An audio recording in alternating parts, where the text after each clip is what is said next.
Today, we'll walk you through how to remove, clean, and properly replace the Squeegee Bristle strip on your Shark PowerDetect corded stick vacuum. Items to have on hand as you remove, clean, and replace the squeegee include a Phillips head screwdriver and paper towels. The articulating squeegee on your corded stick vacuum is a key player in the PowerDetect reverse cleaning capabilities. If you're noticing your vacuum is struggling to pick up debris on the reverse stroke, it might be time to remove the squeegee and clean this area.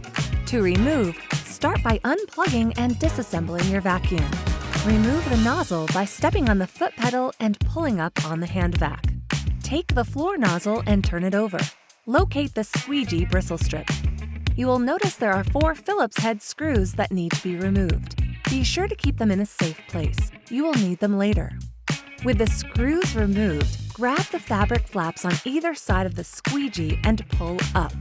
Minimal force should be required to remove. To clean the squeegee, remove any hair or debris buildup located on the bristles. You can use a paper towel to wipe off any remaining dirt or debris on the squeegee.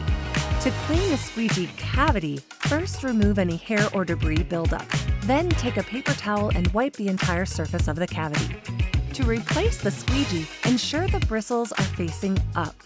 Hold the fabric flaps on each side and tilt the squeegee into the cavity, bristles first. The 4 triangles with screw holes should line up to the nozzle base.